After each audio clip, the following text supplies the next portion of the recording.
Welcome back to the barracks, everybody. This has been one of the most exciting adventures at the barracks so far, and today we're going to be harvesting the winter rye. I tend to do things around here based on birthdays that I remember, because I remember them. So I sow the potatoes on my mother's birthday, I harvest them on my birthday. So I was trying to think when, so my mother's birthday is at the end of April, and mine's at the end of September. April, May, June, July, August, September, 150 days later, that's about right. So the earlies go in a bit earlier and the main crops come out a bit later. I was trying to figure out when I sowed the winter rye last year, and it must have been just after I took the potatoes out. So I'm assuming about the start of October. I don't write these things down, it's not really important. If you remember they go in after the potatoes, then when the potatoes are out, you put them in. If they go in after the potatoes and you haven't finished the potatoes and you're a bit late, then the rye's going in a bit late. You can't create more time from nowhere on the self-sufficient pirate ship. So I've always wanted to do wheat crops, grain crops.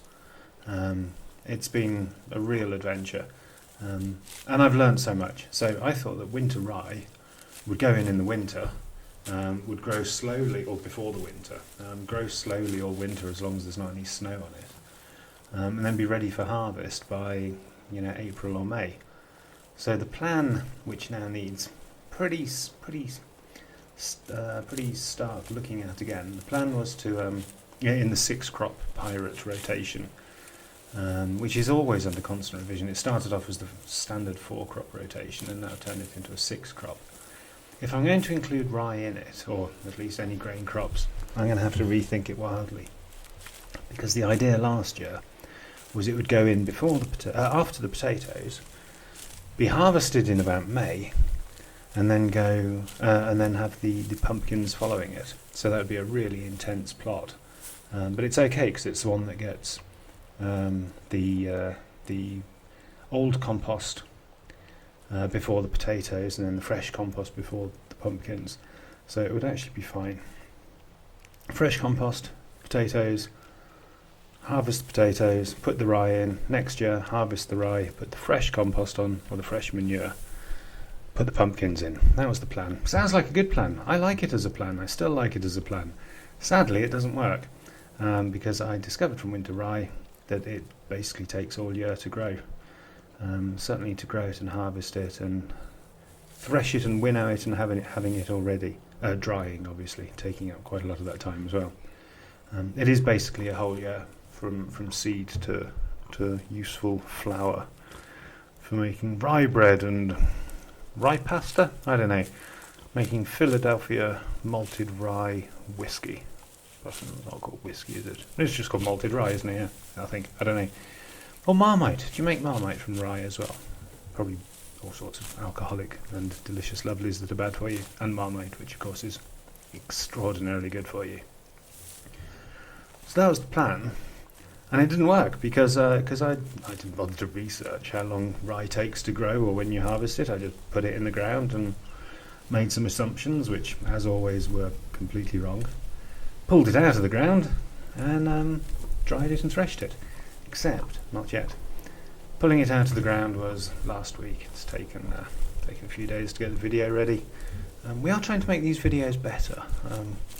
More camera angles, the voiceover, more pigs, obviously. Everyone likes the pigs. But it's a process, and I'm sure you'll forgive us for them not being perfect. But I do think they're getting better. And we're going to try and knock them out a bit more often as well. It's going to be fun. We're going to have lots of lovely videos for you. Please watch them. I mean, like and subscribe is what you're supposed to say.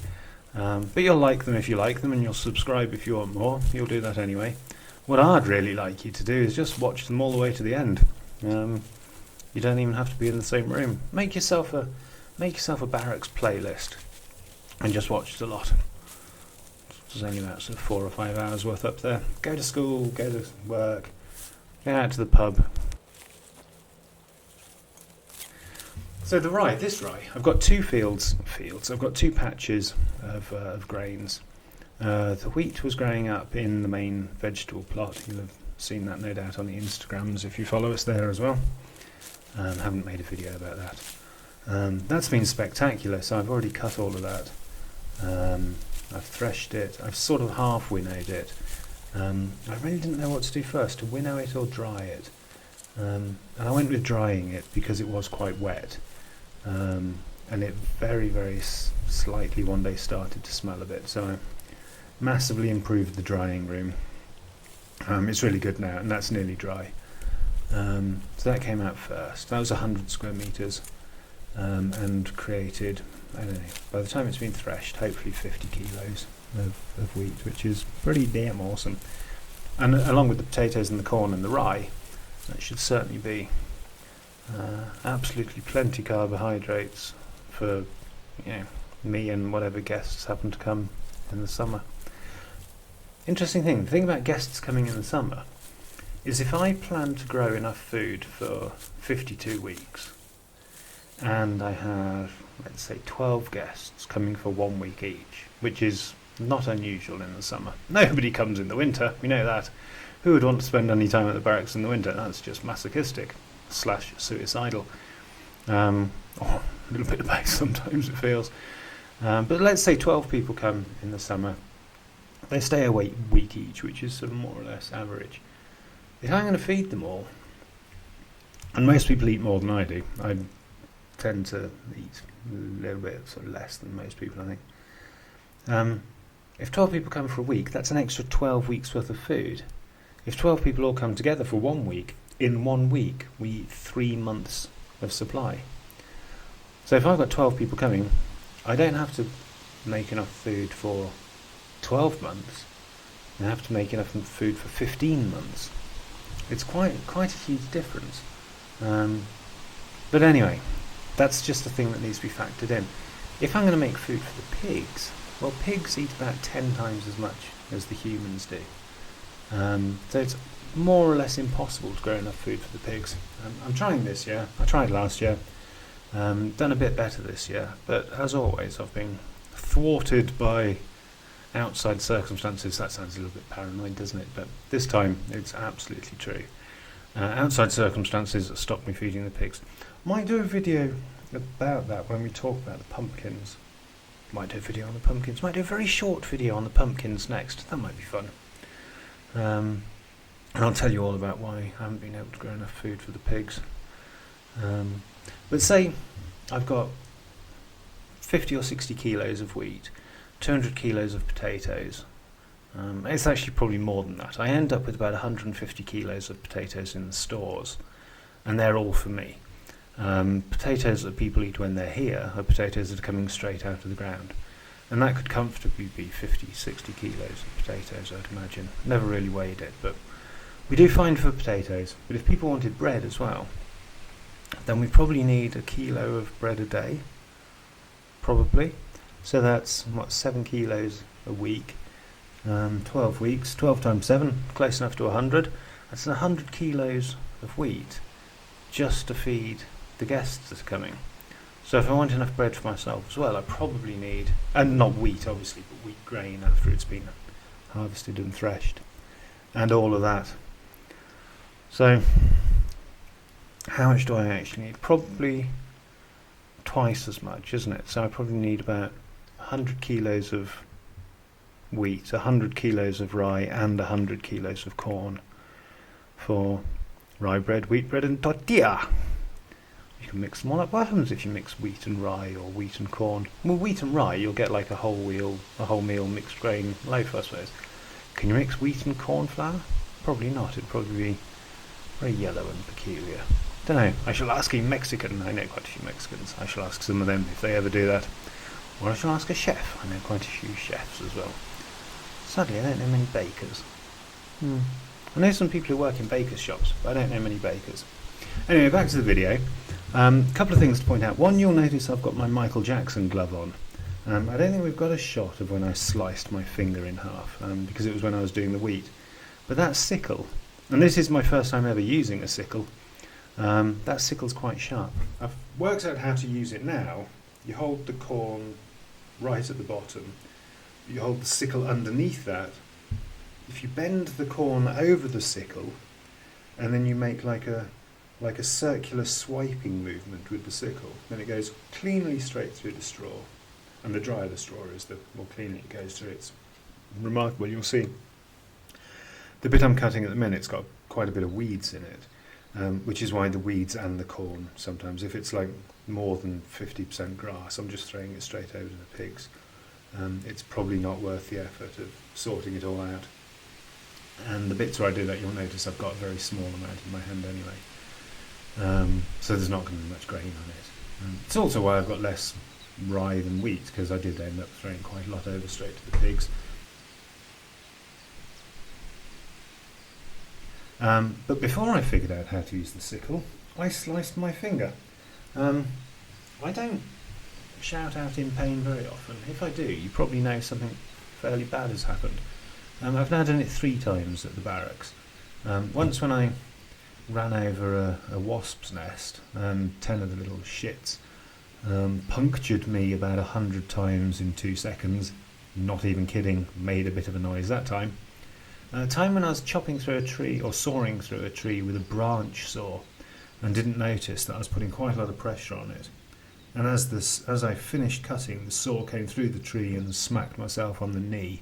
And I've kind of redirected all the nerves in my knee since then. It's quite interesting. Medical curiosity for sure, but if I touch the left side of my right knee, I can feel it on the right side, so on the outside.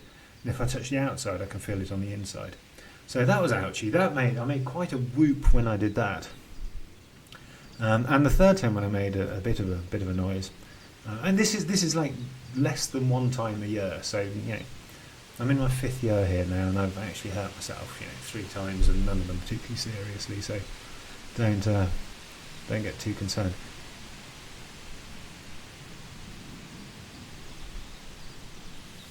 Anyway, before I figured it out, I did an absolute job on my little finger on my left hand, sliced the top of the second knuckle clean off. It's still ouchy now, and that was like 2 weeks ago. But it's healing up nicely because I am Wolverine, as we all know. But I decided probably putting a glove on that hand might be more useful. There was one point when I was doing the wheat when I had my carving glove, which is essentially metal. I had that on my hand. I just seem to have a little plastic rubber one on the minute.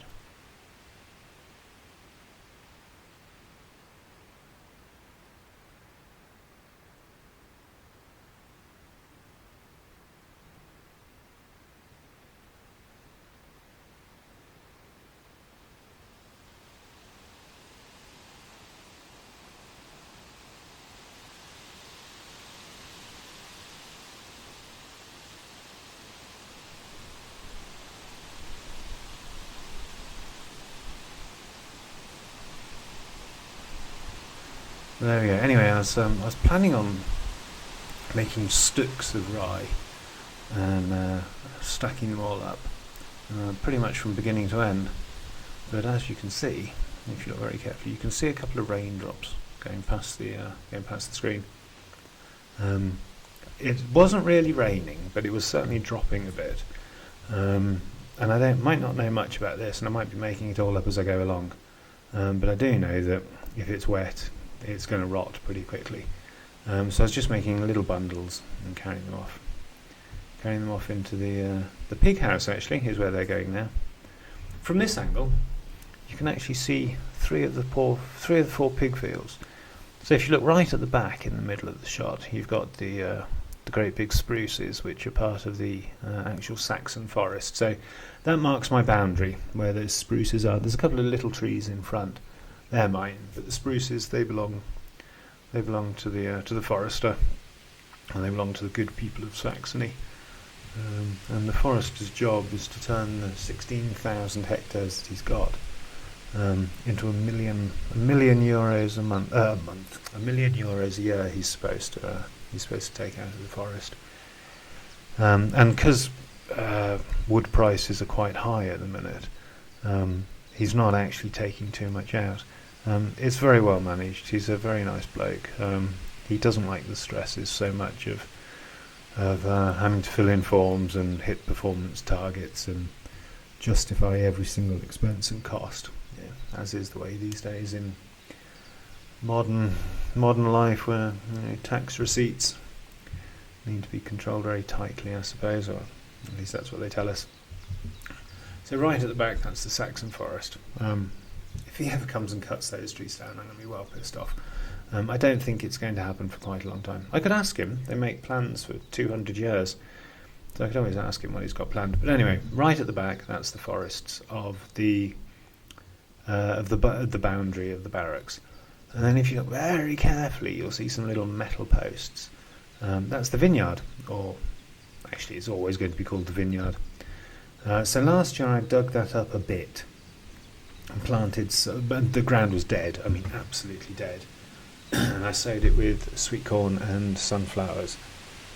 So dead ground, very, very, very stony, no life in it at all, no nutrients. It had been forest for a million years, and then it was cut down and soldiers marched up and down on it. And then after that, the guy before me, he drove his hobby tanks up and down there.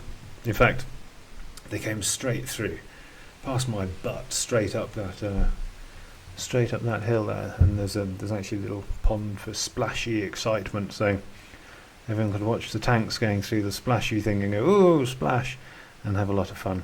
Yeah, I don't know, apparently.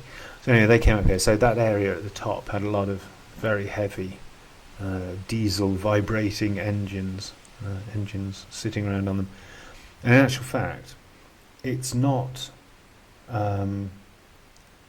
pulling the trees out of the ground that kills forests. It's not even particularly the size of the machines, it's the vibrations of the machine that compact the earth. And I have a theory about modern farming. The whole no-dig permaculture bullshit it probably comes from a place that knows that modern farming is not good for the soil. In fact, it's all about what's good for the soil and what's not. I think they've made a false assumption. I think that they think that digging the soil is what kills it, and it's not. It's absolutely not turning it over. That's what worms do. We're just doing it a bit faster. It's not even necessarily the tractors, but it's the vibrations of the engines compacting the earth which kills the earth. You need loose, friable soil as far down as you can go. I mean, it needs not to be too loose. The roots need something to push against. And they need to be uptight against the soil so they can extract the nutrients from it. But if you compact it too hard, that's what kills it. That's what stops the sort of aerobic and anaerobic activity of the bacteria and the worms and the beetles and things in there. So I think no dig has probably got the right idea that you need to treat the soil differently, but I think they've come to the wrong conclusion. Not turning over the soil, to me, is dumb. Compacting the soil is even dumber. So anyway, so the area at the top was super compacted, super stony, and it didn't rain all last year, like literally for 3 months. It didn't, 3 months of the growing season, 4 months even. May, June, July, August, September, 5 months. It didn't rain for nearly 5 months of the growing season last year. So nothing up there grew very well. Crap soil, never had any goodness thrown on it. I only turned it over very, very minimally, so didn't even get any of the good stuff up from down below. Put a bunch of sunflowers and sweet corns on there, and some roots as well. The roots did okay, but the sunflowers grew to about 80 centimetres tall, and the sweet corn not even that burly. So the plan for last year was to feed all of that to the pigs, and it just wasn't very much, so it didn't happen. But anyway, before I planted it all up, the pigs were roaming around in there 2 years ago, I think it must have been. And they escaped, and that was annoying and very stressful. They escaped a lot of times from up there, so I eventually didn't put them up there anymore. But anyway, the pigs certainly spent a summer up there. The bit in front of the pig houses is where they spend all of their winters, and that has all now been sown again with sweet corn and sunflowers. We did a video of me sort of hoeing it. It's all the weeds have grown back again straight away. But it's okay because the sunflowers and sweet corns are now bigger than the weeds, so hopefully they'll start to smother them. Where it didn't rain at all last year, it's not stopped raining this year. We could really, really use a break in the rain. Yes, all the plants need the rain to grow, and the forest especially needs it to rain a lot so that the rain goes deep into the soil. But nothing grows in the absence of sunlight. And I mean, even a moderately cloudy day when it's warm, has a huge difference on a sunshiny day that's not very warm at all. The second one everything will grow, twice, 3, 4, 5 times as much. In actual fact, we had a sunny day yesterday. It's all gone a bit crappy again today. We had a sunny day yesterday, and you could see the relief in the faces of the flowers and the plants, really. They just looked a lot stronger, because there's plenty of water accessible to them, but they need the energy to do something with it, and the energy comes from the sun. Photosynthesis, solar power, all power is solar power, really, if you think about it, but let's not get into that now. So that's their winter pig field. They're going to have absolutely tons of fun in there this winter, because I'm not even going to harvest much of it. I'll harvest the sunflower heads and I'll harvest the sweet corn cobs, but the rest of the plants I'll just leave there, and they can just run around chomping on stuff for about a month until it's all gone, and then it'll be cold and dark and they can go into their house and sleep for the rest of the winter, because they don't hibernate, but they don't do much. Their level of piggy activity over the winter is pretty low. They get up, they get up when I go and feed them, so I get up first, take them their food, feed them, they get up, eat the food, have a little bit of a wander around, go back to sleep. And they did something very annoying last year, which was they broke the walls, or they broke the doors down to the other 2 houses. So there's 3 houses there, and they sleep in the last one as we're looking at it. They broke down the doors and carried some of their straw into one of the houses and used that house as their toilet. So you'd see them get up from their bedroom, walk to the room next door, have a crap, and walk back again. Which is what people mean when they say pigs are intelligent and pigs are clean. I mean, they're never going to beat you at a sudoku, but they're not dumb. And a sudoku race, how do you beat someone at a sudoku? Time only, I suppose. Competitive sudokuing. There you go, look at Tony looking at me the whole time. He wants to know where I am, or he wants to know if he's getting any more rye, probably.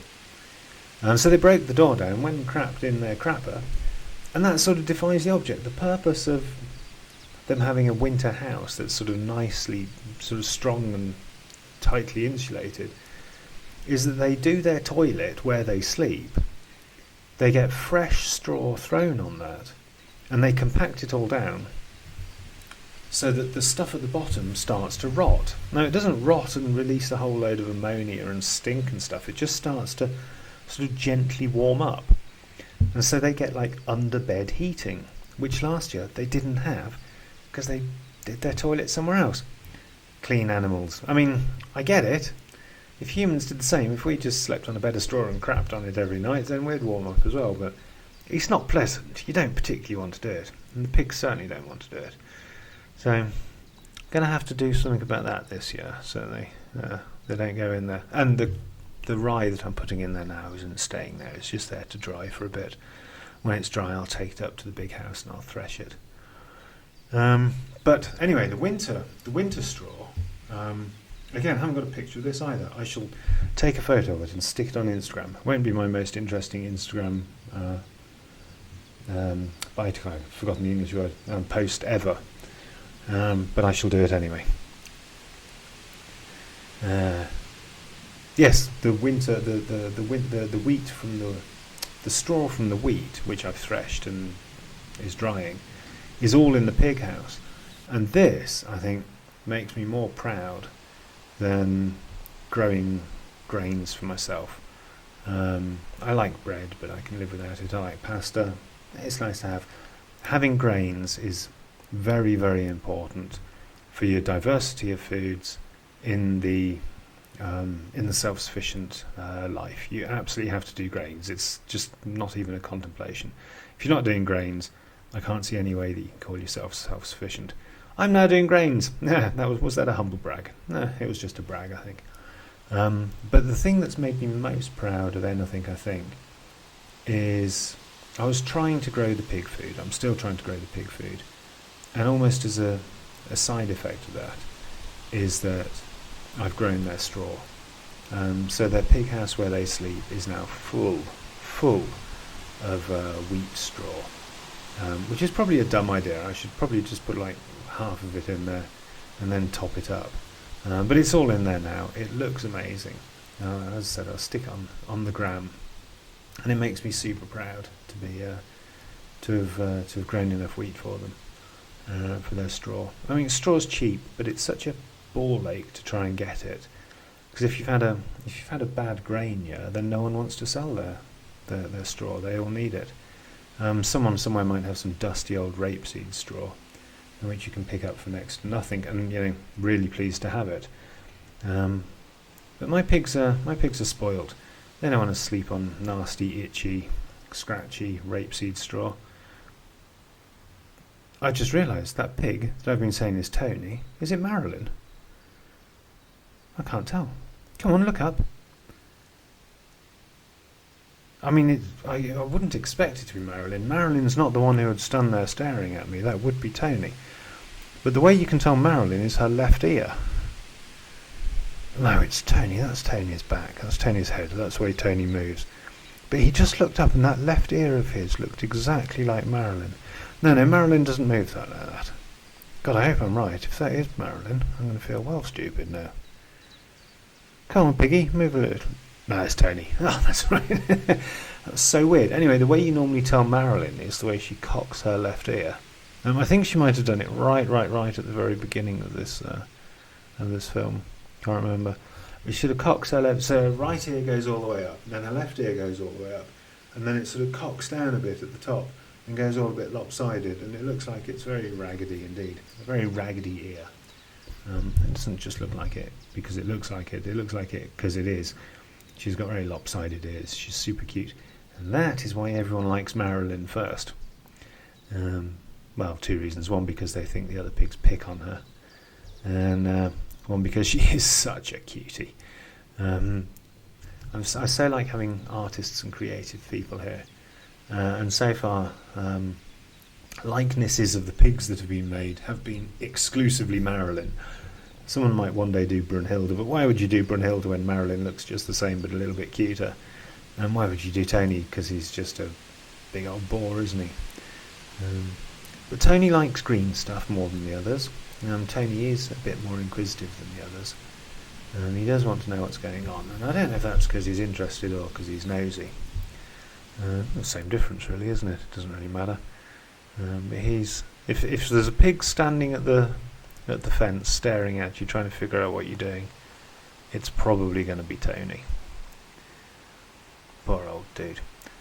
I never told you, did I? I found out that, so I rescued them when they were 1 year and 13 months old. 1 year and 1 month old.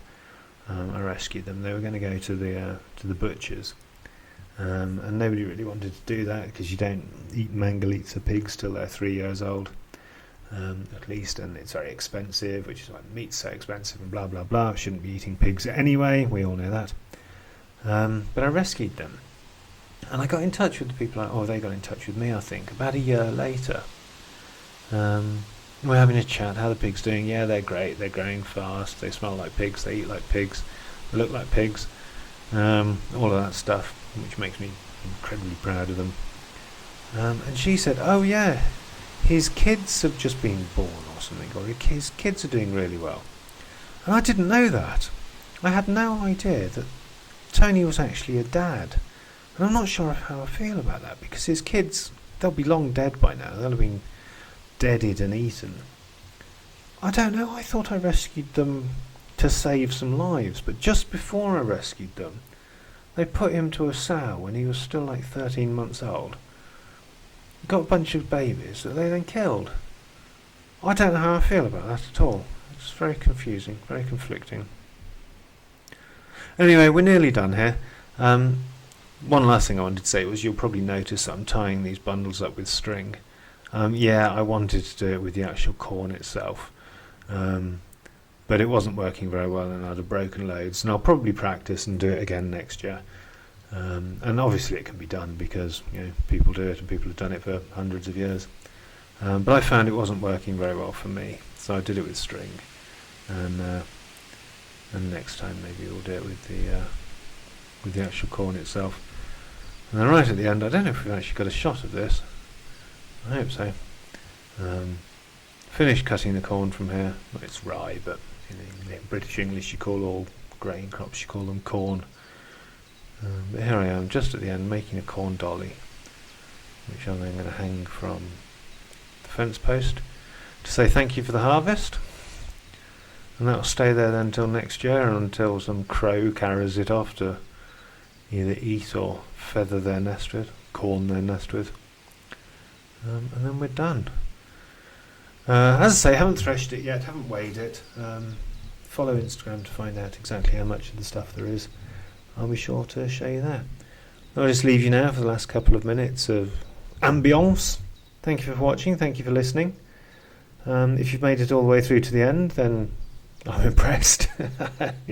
You might be able to tell I don't script these things. I just sit watching the cut version and just chat over the top of it. I think the intention was always that I'd tell you what I was doing, but it seems that I just waffle. And I do remember this one about 7 minutes in, I was thinking I'm never going to do 35 minutes, and here we go, 31 already, nearly done.